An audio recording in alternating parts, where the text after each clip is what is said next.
నమస్తే. తెలుగు రాజ్యంకి స్వాగతం. నేను మీ సంధ్య. మనిషి జీవితంలో జరిగే కొన్ని ఇన్సిడెంట్స్ని, ఆ ఇన్సిడెంట్స్ నుంచి వచ్చే కథల్ని ముందుగా పుస్తక రూపంలో చదివిన వాళ్ళు చాలామంది. ఆ తర్వాత మాధ్యమాలు పెరుగుతున్న కొద్దీ, అంటే మన టెక్నాలజీ డెవలప్ అవుతున్న కొద్దీ మనం ఏ రూపకంగా మనం చూసామో మనందరికీ తెలిసిందే. ఈ నేపథ్యంలో నవలకి సినిమాకి విడదీయరాని అనుబంధం. ఎందుకంటే ఆ ఒక సినిమా తీయాలి అని అంటే అప్పట్లో స్టోరీసు వాళ్ళ మదిలో మెదిలినవి కావచ్చు, లేకపోతే ఎక్కడో చూసిన సంఘటనల్ని వాళ్ళ స్టోరీగా రాసుకోవడం కావచ్చు, అంతకుముందే సూపర్ హిట్ అయిన నవల ఆధారంగా సినిమాలు తీయడం కావచ్చు, ఇలాంటివన్నీ మనం చూసాం. ఈ నేపథ్యంలో నవల సినిమా విడదీయరాని అనుబంధం అనేది ఎప్పుడు స్టార్ట్ అయింది, అది ఎవరితో మొదలయ్యింది, ఈ నేపథ్యంలో ఆ ఫ్రెండ్షిప్ విడదీయరాని అనుబంధంగా ఎవరి మధ్యలో పెనవేసుకుంది తెలుసుకునే ప్రయత్నం చేద్దాం. చరిత్రకారులు, సినీ రాజకీయ విశ్లేషకులు చిలగడ శ్రీకాంత్ గారు మనతో ఉన్నారు. ఆయన మాటల్లో. శ్రీకాంత్ గారు నమస్తే అండి. నమస్కారం సంధ్య గారు. అంటే మా అమ్మ నాన్న వాళ్ళ జనరేషన్, ఇంకా అంతకుముందు వాళ్ళ అమ్మ నాన్న వాళ్ళ జనరేషన్ కావచ్చు, అంటే చదువుకున్న వాళ్ళు. మా నాన్నగారు అప్పుడు చదివితే మా ఫ్యామిలీలో ఫస్ట్ ఎడ్యుకేటెడ్ మా నాన్నగారు, అప్పుడే 10th చదివారు అనేసి ఇప్పటికీ మా వాళ్ళు చాలా గొప్పగా చెప్తారు.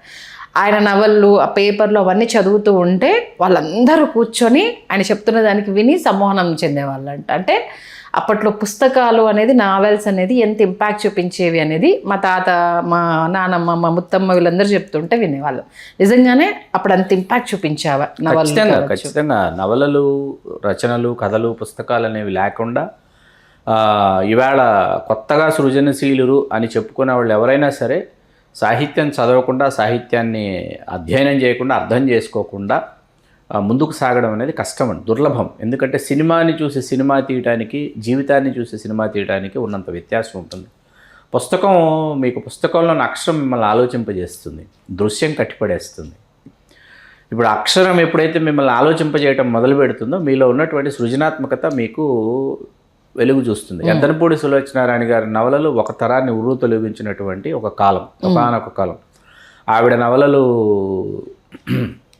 మనకి సినిమాలుగా రూపొందినటువంటి అద్భుతాలు చాలా ఉన్నాయన్నమాట. వాటిలో మరీ ముఖ్యంగా డాక్టర్ చక్రవర్తి లాంటి సినిమాలు, నాగేశ్వరరావు గారి చాలా సినిమాలు, అన్నపూర్ణ సినీ ఎంటర్ప్రైజెస్ మీద నిర్మించిన సినిమాల్లో ఎద్దనపూడి సులోచనారాణి గారి పాత్ర, ప్రాధాన్యత, ఆవిడ యొక్క నవలల్ని ఆధారం చేసుకొని తీసినటువంటి సినిమాలు చాలా ఉండేవి. అట్లాగే బెంగాలీ నుంచి కూడా నవలలు తీసుకొచ్చి, బెంగాలీలో విజయవంతమైన నవలల్ని తెలుగులో తర్జుమా అయితే దేవదాస్ కావచ్చు, బాటసారి కావచ్చు, ఇవన్నీ కూడా బెంగాలీ నవలల ఆధారంగా తెలుగులో వచ్చినటువంటి సినిమాలు. ఆ తర్వాత మీకేంటంటే ఎద్దనపూడి సులోచనారాణి గారి నవలతో పాటు ఆరిక్పూడి కౌశల్యదేవి గారి ఆవిడ నవలలు, గిరిజా కళ్యాణం, ఇట్లాంటివి కొన్ని నవలలు ఉన్నాయి. ఈ గిరిజా కళ్యాణం ఇవన్నీ కూడా మనకి శోభన్ బాబు గారు హీరోగా రూపొందినటువంటి సినిమాలు. ఇట్లా వీళ్ళందరూ మీకు ఏమంటారు, మహిళా రచయిత్రులు మీకు కాలం, వాళ్ళ కాలం అంటారే స్వర్ణయుగం అంటారు. అట్లాంటి ఒక స్వర్ణయుగం 2 దశాబ్దాల పాటు.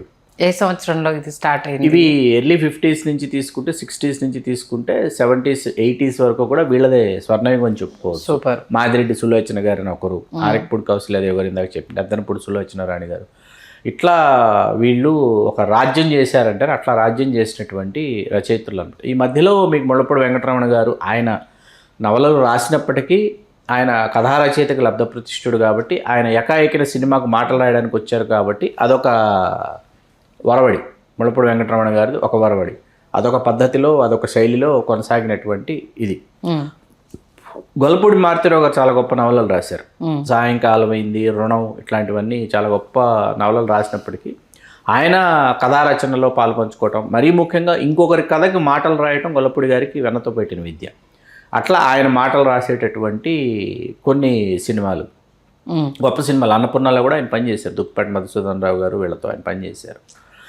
అలా ఈ రచయితలందరూ ఏంటంటే సాహిత్యాన్ని పూర్తిగా అధ్యయనం చేసినటువంటి వాళ్ళు. వీళ్ళు సుసంపన్నం చేస్తున్నటువంటి దశలో ఇద్దరు రచయితలు, ఈ మహిళా రచయిత్రులు, వాళ్ళు రాజ్యం చేస్తున్నటువంటి సమయంలో వాళ్ళ నవలలు మీకు కామేశ్వరి గారు, డాక్టర్ సి ఆనందరామం గారు, ద్వివేదుల విశాలాక్షి గారు, ఇట్లా చాలామంది రచయితలు ఉన్నారు. వీళ్ళందరి రచనలు కూడా సినిమాలుగా రూపొందాయి. ఈ సమయంలో ఇద్దరు పురుష రచయితలు ఒక్కసారిగా తమ ప్రయాణాన్ని ప్రారంభించినటువంటి వాళ్ళిద్దరూ కూడా ఏంటంటే ఒక్కసారిగా తెలుగు సాహిత్య రంగంలో ఒక విధమైనటువంటి సంచలనాన్ని సృష్టించారు. ఆ ఇద్దరు, ఒకరు మల్లాది వెంకట కృష్ణమూర్తి, ఇంకోరు ఎండమూరి వీరేంద్రనాథ్. ఓకే. 2 పేర్లు. వీళ్ళు సాహితీకారులు, వీళ్ళని అసలు రచయితలే కాదు అని చెప్పి వెలివేసినప్పటికీ సాహితీకారులు మేము రాసినవే రచనలు, మేము చేసినవే రచనలు, ఎందుకంటే బుచ్చిబాబు గారి చివరికి మిగిలేది ఇవన్నీ కూడా సినిమాలుగా రూపొందాయి. అయినప్పటికీ ఏంటంటే వీళ్ళిద్దరూ మోర్ పాపులర్ కావడానికి కారణం ఏంటంటే అప్పటికి ప్రపంచ సాహిత్యం ఏ విధంగా ఉంది, ప్రపంచ దేశాలలో ఎటువంటి పోకడలు వస్తున్నాయి, వాటిని వీళ్ళిద్దరూ అధ్యయనం చేసి చాలా చక్కగా జాగ్రత్తగా వాటిని నవలలలోకి చొప్పించేటటువంటి ఒక సంప్రదాయాన్ని వీళ్ళిద్దరు ప్రవేశపెట్టారు. ఓకే. వీళ్ళల్లో ఇప్పటికీ ఇంకొక రచయితని అనుకరించిన అనేటటువంటి మాట మల్లాది వెంకటకృష్ణమూర్తి గారికి వర్తించదు. ఆయన మీద కొమ్మూరు సాంబశివరావు గారి ప్రభావం ఉన్నప్పటికీ ఇక్కడ మనం వీళ్ళిద్దరికంటే ముందు కొమ్మూరు సాంబశివరావు గారి పేరు ఒకసారి చెప్పుకోవాలి. ఎందుకంటే ఆయన రాసినటువంటి డిటెక్టివ్ నవలలు కొన్ని సినిమాలుగా రూపొందాయి. ఓకే. డిటెక్టివ్ నవలలు కొన్ని, మన చిరంజీవి గారి నకిలీ మనిషి, నేను చావుననే నవల, అట్లాగే ఒక చల్లని రాత్రి, ఇట్లా కొన్ని. కానీ మల్లాది వెంకటకృష్ణమూర్తి గారు, ఎండమూరి వీరేంద్రనాథ్ గారు ఒకసారి తమ ప్రయాణాన్ని ప్రారంభించిన తర్వాత, మీకు ఎండమూరి వీరేంద్రనాథ్ గారు ఒక ఊరి కథకి సంభాషణలు రాశారు, కుక్క అని ఇంకో సినిమాకి పనిచేశారు.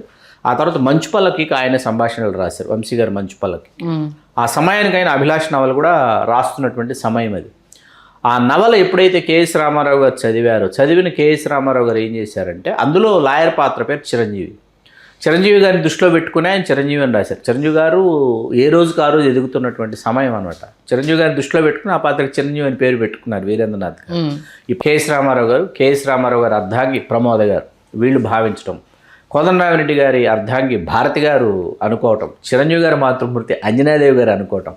అంజనాదేవి గారు చిరంజీవి గారితో అన్నారంట, నేను ఇట్లా సీరియల్ చదువుతున్నాను, అభిలాష్ దాని పేరు, ఇందులో లాయర్ పాత్ర హీరో పాత్ర పేరు చిరంజీవి, ఎవరైనా సరే ఈ నవలతో సినిమా తీస్తానని నీ దగ్గరకు వస్తే మాత్రం నీ రెమ్యూనరేషన్ ఎంతో నాకు తెలియదు, తక్కువైనా సరే ఒప్పుకో అని చెప్పారంటాడు. ఓకే. చిరంజీవి గారి మైండ్లో పడిపోయింది. అప్పటి కేఎస్ రామారావు గారు డబ్బింగ్ సినిమాలు చేస్తున్నారు, ఎర్రగులాబీలు, టిక్ టిక్ టిక్కు, మౌన గీతం, ఇవన్నీ చేస్తున్నారు.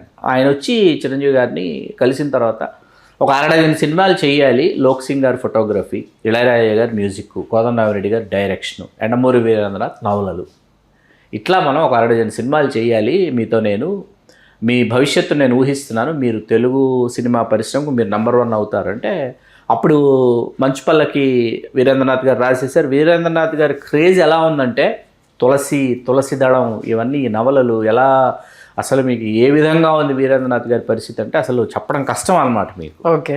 అభిమానులు ఆయన కోసం పోటెత్తేవారు, ఆయన్ని కలవాలనుకునేవారు, ఉత్తరాలు రాసేవారు, ఆటోగ్రాఫ్లు, ఫోటోగ్రాఫ్లు, ఏ ఊరికి వెళ్ళినా వెల్లువ అంటే ఒక రచయితకి ఒక పట్టాభిషేకం అంటారే, అటువంటి ఒక పట్టాభిషేకం వీరేంద్రనాథ్ గారికి జరుగుతున్నటువంటి సమయం. మల్లాది వెంకటకృష్ణమూర్తి గారు ఏంటంటే అప్పటి నుంచి ఇప్పటి వరకు ఇవాళ 80వ పడికి చేరువైనప్పటికీ ఇద్దరిలో మల్లాది వెంకటకృష్ణమూర్తి గారు చాలా గొప్ప అందగాడు, చాలా మంచి ఎత్తైనటువంటి వ్యక్తి, చాలా గొప్ప అందగాడు. అయితే ఆయన ఇప్పటి వరకు ఆయన ఫోటోగ్రఫీ ఎక్కడ పబ్లిష్ కానివ్వకుండా జాగ్రత్త పడినటువంటి ఒక రచయిత. ఆయనకు కూడా ఈయన మల్లాది వెంకటకృష్ణమూర్తిని చెబితే అక్కడ ఉన్నటువంటి సమూహంలో తెలుసుకుని అభిమానులు దండెత్తారు. మనం ఆ పుస్తక మహోత్సవంలో కూడా మీ పుస్తక ఫెస్టివల్లో మీ స్టాల్లో నేను ఆయన దగ్గర ఉండి చూడడం నిజంగా మహద్భాగ్యంగా భావిస్తున్నాను. ఎందుకంటే ఫోటోలు తీసుకున్నప్పుడు చాలా సున్నితంగా, తల్లి ఎక్కడ నేను ఇవ్వను ఫొటోస్, కాకపోతే ఆటోగ్రాఫ్ ఇచ్చేసి ఆయన వెళ్ళడము నాకు ఇష్టం ఉండదు తల్లి. గంటకు పైగా వారు అర్ధాంగి ఇద్దరు బుక్ స్టాల్లో ఉండడము, నేను ఉన్నాను కాబట్టి వేదవర్షిణి ప్రచురణల స్టాల్లో వారు సమయాన్ని, విలువైన సమయం, ఎందుకంటే ఒక వీరాభిమానికి ఆయన ఇచ్చినటువంటి మర్యాద, గౌరవం, అది ఎంత ఒదిగి ఉండాలి అన్నది ఆయన బెస్ట్ ఎగ్జాంపుల్గా చెప్పవచ్చు. ఇక్కడ మనకేంటంటే మీరు చూడనటువంటి ఒక స్వర్ణయుగాన్ని మేము చూసాం. ఓకే. మీరు పుట్టే నాటికి, మీరు పుట్టి మీకు ఊహ తెలిసే నాటికి ఒక స్వర్ణయుగాన్ని మేము చూసేసాం. అది ఎటువంటి స్వర్ణయుగం అంటే మల్లాది వెంకటకృష్ణమూర్తి గారిని, ఎండమూరి వీరేంద్రనాథ్ గారిని దృష్టిలో పెట్టుకుని వారపత్రికలు ఏంటంటే తమ ఇష్యూ క్లోజింగ్ అంటారు, ఇష్యూ క్లోజింగ్స్ కావచ్చు, అట్లాగే షెడ్యూల్స్ కావచ్చు, ఆ విధంగా ప్లాన్ చేసుకునేవాళ్ళు. అట్లాగే మల్లాది గారు, ఎండమూరి గారు కూడా ఆరోగ్యకరమైనటువంటి పోటీ ఉండేది ఇద్దరి మధ్య. ఎంతటి ఆరోగ్యకరమైన పోటీ అంటే మనం ఇద్దరం మాట్లాడుకుని మన నవల సినిమాగా రూపొందాలంటే మన రెమ్యూనరేషన్స్ ఇవి అని మనం చెప్పాలి, మనల్ని మనం పెంచుకోవాలి ఆర్థికంగా అని చెప్పేటటువంటి ఒక ఆరోగ్యకరమైనటువంటి ఒడంబడిక వాళ్ళిద్దరి మధ్య ఉండేది. ఒక చక్కని ఆరోగ్యకరమైనటువంటి పోటీ. యండమూరి వీరేంద్రనాథ్ గారు ఒకసారి అన్నారు, ఆ మాట వాస్తవం. అదేమన్నారంటే యండమూరి వీరేంద్రనాథ్ గారు, నాకంటే మల్లాది వెంకటకృష్ణమూర్తికి ఫ్యాన్ ఫాలోయింగ్ ఎక్కువ అన్నాడు ఆయన. వాస్తవం ఆ మాట. ఎందుకంటే ఈవేళ మార్కెట్లోకి వెళ్తే మల్లాది గారి పాత నవలలకు ఉన్నటువంటి క్రేజ్ ఇవాళకి ఇప్పటికీ యండమూరి గారి నవలలకి కొంచెం తక్కువ ఉంటుంది. సేల్స్ పాయింట్ ఆఫ్ వ్యూలో మేము చూస్తే మాకు అర్థమవుతుంది కదా. నేను మల్లాది గారితో దెబ్బలాడుతుంటా, ఫోన్లో నాకు ఇష్టం వచ్చినట్టు చనువు తీసుకుని మెసేజ్ చేస్తుంటా మల్లాది గారికి, ఏమని ఆ నవలు అడుగుతున్నారు, ఈ నవలు అడుగుతున్నారు, మేము మిమ్మల్ని మీరు ప్రింట్ చేయరేంటి, ఎవరా పబ్లిషరు, తెలుసు పబ్లిషర్ కూడా, ఏవో పెట్టేస్తుంటా, పెద్ద లిస్ట్ పెడతాను ఆయనకి ఇవన్నీ కావాలి అని చెప్పేసి. కాసేపు పక్కన పెడితే వీరేంద్రనాథ్ గారితో చిరంజీవి గారి ప్రయాణం ప్రారంభం. ఒక అభిలాష నుంచి స్టార్ట్. అభిలాష, డబ్బు టు ది పవర్ ఆఫ్ డబ్బు నవల ఛాలెంజ్, రాక్షసుడు, మరణమృదంగం, రక్తసింధూరం, నల్లంచు తెల్లచీర నవలలోని పాత్రల ఆధారంగా దొంగమౌడు, వరుసగా వచ్చినటువంటి అద్భుతాలు. ఆ తర్వాత స్టూవర్ట్పురం పోలీస్ స్టేషన్ ఫ్లాప్. డైరెక్టర్గా వీరేంద్రనాథ్ గారికి అవకాశం. నవల బాగుంటుంది, కానీ దానిని ఆయన ట్రీట్ చేసినటువంటి విధానం వచ్చేసి క్లైమాక్స్. నవలలో క్లైమాక్స్ అద్భుతం, సినిమాకి వచ్చేటప్పటికి సినిమాలో ఉన్నటువంటి క్లైమాక్స్ అస్సలు బాగోదు. సినిమా మేకింగ్లోనే ఎక్కడో మనకి డిటాచ్మెంట్ కనిపిస్తుంది. అది సినిమాని ఇది చేసింది. అయినప్పటికీ వీరేంద్రనాథ్ గారు చిరంజీవి గారి కలయికలో రుద్రనేత్ర సినిమాకి వీరేంద్రనాథ్ గారు తన కలంబలం చూపించారు, త్రినేత్రుడి సినిమాకి తన కలంబలం చూపించారు, కొండవీడి దొంగ సినిమాకి స్క్రీన్ ప్లేలో తన కలంబలం చూపించారు, జగదేగురుడు అతిలోక సుందర సినిమాకి స్క్రీన్ ప్లేలో తన కలంబలం చూపించారు. మృగరాజు తను వీరేంద్రనాథ్ గారు చేసినప్పటికీ తర్వాత చాలా గ్యాప్ తర్వాత అస్సలు ఎవరికి నచ్చినటువంటి ఒక సినిమా. అట్లా అంటే 12 సినిమాలు చేశారు. ఇంకా ఉన్నాయి చర్చల్లో పాల్గొన్నవి వీరేంద్రనాథ్ గారు వచ్చి ఉన్నాయి. మీకు ఇక్కడ ఏంటంటే ఆ తర్వాత డైరెక్టర్గా ఫెయిల్ 2 సినిమాలు ఫ్లాప్ అండి వీరేంద్రనాథ్ గారు. అగ్నిప్రవేశం ఒకటి, స్టూవర్ట్పురం పోలీస్ స్టేషన్ ఒకటి. ఈ 2 ఫ్లాప్ అయిన తర్వాత రచయితగా మళ్ళీ ఆయన తన విశ్వరూపాన్ని చూపించాడు. అద్భుతమైన నవలలు రాశాడు. రాసినటువంటి నవలల్లో ఏంటంటే the diary of Mrs Sharada ఒకటి చాలా గొప్ప నవల. ఆ తర్వాత క్యాసినోవా ఒకటి, ఇవన్నీ 13, 14, 15 ఒక నవల, ప్రేమ ఒకటి, ఇట్లాంటి నవలలు అద్భుతమైన నవలలు. తర్వాత డబ్బు మైనస్ డబ్బు అని ఒకటి రాశాడు. వీటిలో చిరంజీవి గారిని దృష్టిలో పెట్టుకుని రాసినటువంటి నవలలో the diary of Mrs Sharada Chiranjeevi గారిని దృష్టిలో పెట్టుకుని రాసిన నవల. ఇది పవన్ కళ్యాణ్ గారితో చెయ్యాలంటే చిరంజీవి గారి స్థాయికి అప్పటికి ఒక అండర్ డాగ్ ఎట్లా మీకు మాఫియాని శాసిస్తాడు అనేటటువంటిది బాగుంటుంది మీకు.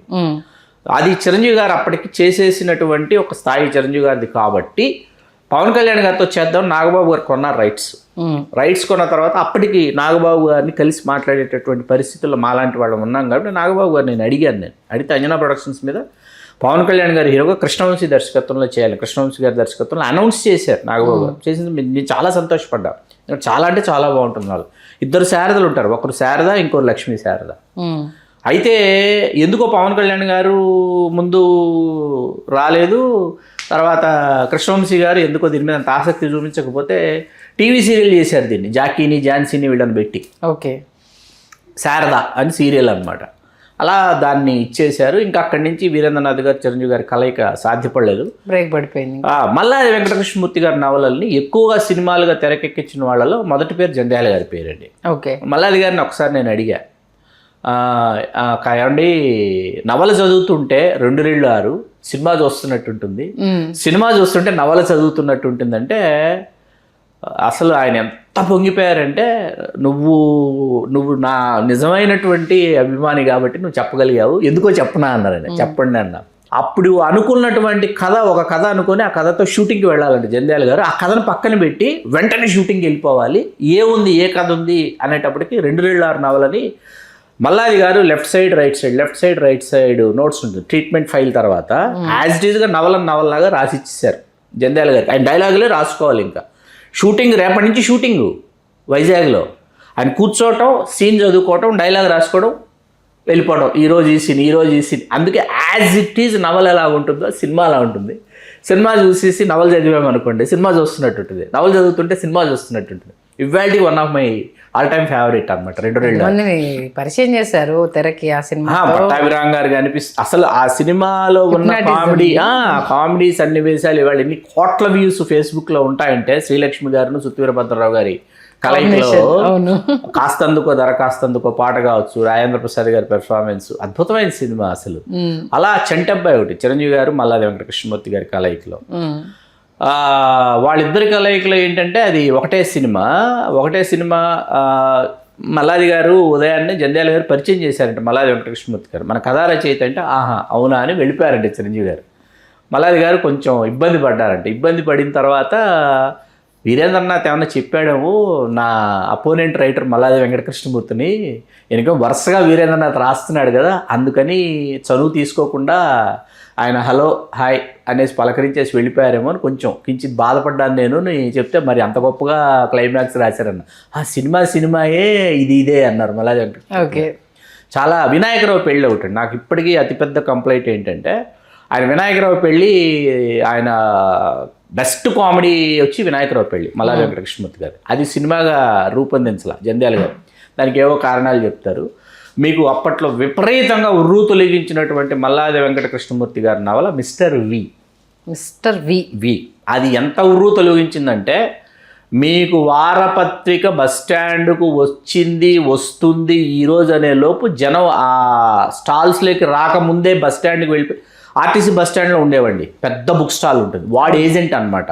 వాడు మిగతా బుక్ స్టాల్స్కి మిగతా చోట్ల వాడు పంపించాలి ఏది వారపత్రికలు. ఈ స్టాల్స్కి కిళ్ళీ కోట్లకి బడ్డీ కోట్లకి వచ్చే లోపు ఈ ఆర్టీసీ బస్టాండ్లో ఉండే ఈ మెయిన్ ఏజెంట్ దగ్గరికి వెళ్ళిపోయాడు మిస్టర్ వి కోసం అనమాట, సీరియల్ కోసం. అది మన సత్యానంద్ గారు దర్శకత్వం వహించారు. ఝాన్సీ రాణిని పేరు పెట్టి భానుప్రియ గారిని పెట్టి సినిమా బాగుంటుంది. కానీ రాజేంద్ర ప్రసాద్ గారిని విలన్ అనేది జనాలకి ఊహించుకోవాలి. రాజేంద్ర ప్రసాద్ గారు ఒక కామెడీ హీరోగా ఒక స్టార్డమ్ వెలిగిస్తున్నటువంటి ఒక సమయం అన్నమాట. చాలా నవలలు మల్లాది వెంకటకృష్ణమూర్తి గారి నవలలు చాలా నవలలు సినిమాలుగా రూపుదిద్దుకున్నాయి. రూపుదిద్దుకోలేని సినిమాలు కొన్ని ఉన్నాయి. రేపటి కొడుకు ఒకటి ఆయన చేసినటువంటి సినిమాలు. యండమూరి వీరేంద్రనాథ్ గారి సినిమాల్లో చిరంజీవి గారితో చేసిన నవలలు కాకుండా ఆఖరి పోరాటం నాగార్జున గారితో, రక్తాభిషేకం బాలకృష్ణ గారితో, థ్రిల్లర్ నవల రాజేంద్ర ప్రసాద్ గారితో, ముత్యమంత ముద్దు, ఇవి కూడా నవలలే. ఒక రాధా ఇద్దరు కృష్ణులు కమల్ హాసన్ శ్రీదేవి గారితో, కోదండరామిరెడ్డి గారి దర్శకత్వం. ఇవి వీరేంద్రనాథ్ గారి ఇతర హీరోలు చేసినటువంటి నవలలు అనమాట. మల్లాది వెంకటకృష్ణమూర్తి గారు ఈ గంట గడిస్తే చాలు, ఇవన్నీ చాలా గొప్ప నవలు. 9 గంటలు మన వెబ్ సిరీస్గా వచ్చింది. వచ్చి చాలా తారకరత్న గారి చాలా పేరు వచ్చింది 9 గంటల వెబ్ సిరీస్కి. మల్లాది గారు ఈ క్రైమ్ ఏది తీసుకున్నా, ఎనీ క్రైమ్ నావల్ మల్లాది గారు తీసుకుంటే అద్భుతంగా ఉంటుంది. అలా వీళ్ళిద్దరూ సాగించినటువంటి ఈ దశ ఏంటంటే, మిగతా రచయితలు సూర్యదేవర రామ్మోహన్ రావు గారు, కొమ్మనాపల్లి గణపతిరావు గారు, వీళ్ళందరూ కూడా రచయితలుగా వచ్చి తమ కలంబలం చూపించి వాళ్ళ నవలలు సినిమాలుగా రూపొందాయి. వాళ్ళు సినిమాలకి కథా మాటలు చాలా రామ్ గోపాల్ వర్మ గారి సినిమాలకి కొమ్మనాపల్లి గణపతిరావు గారు పనిచేశారు. దెయ్యం, రాత్రి, ఈ సినిమాలన్నిటికీ కూడా వాళ్ళు పనిచేసినటువంటి నేపథ్యం ఉందన్నమాట. అట్లా చాలామంది నవలా రచయితలు ఒక స్వర్ణయుగం. వీటిలో ఈ స్వర్ణయుగంలో మాకు వెలకట్టలేని జ్ఞాపకాలు ఏంటంటే, లెండింగ్ లైబ్రరీస్ ఉండేవి. ప్రతి వీధి చివరో సందు చివరో ఒక లెండింగ్ లైబ్రరీ ఉండేది.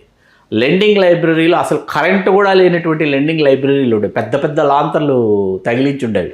ఆ లాంతరు వెలుగులో ఆ కిరసనాయిల వాసనవి వేస్తుంటే ఈ బైండ్ చేసినటువంటి నవలలన్నీ తీసి అలా టేబుల్ మీద పెడితే ఏ నవల అద్దెకు తీసుకుని వెళ్ళి మనం చదవాలి అనేటటువంటిది ఒక అద్భుతమైన ఒక కాలం ఇది.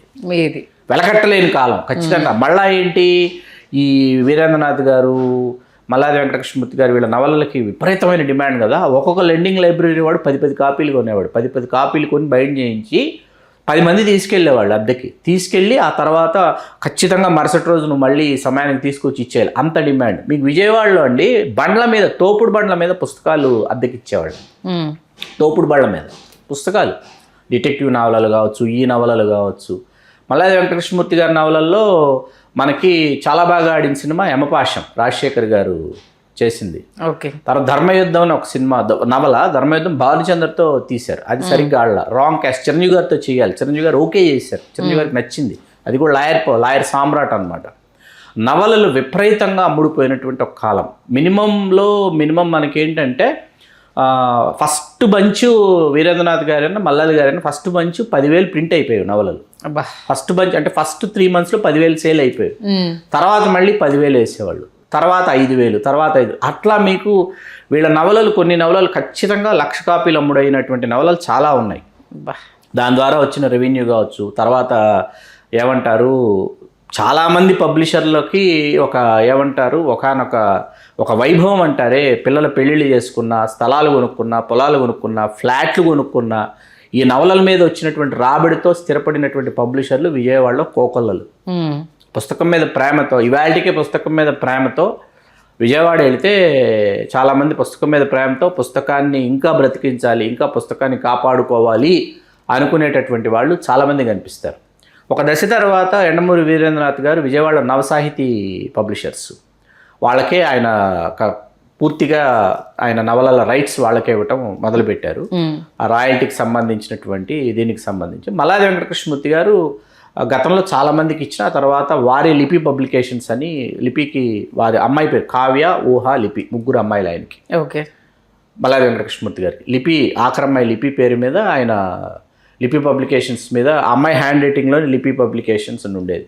అవి మాకేంటి, మేము హైదరాబాద్ వచ్చి మా ఎర్లీ టీన్స్ మేము వచ్చి విశాలాంధ్రకి అక్కడికి వెళ్ళి లిపి పబ్లికేషన్స్ నుంచి వచ్చిన మల్లాది వెంకటకృష్ణమూర్తి గారి నవల కొనడం అనేది, ఆ కొన్న తర్వాత కలిగిన ఆనందాన్ని వర్ణించమంటే నేను వర్ణించలేను, మాటలు రావు, సరిపో.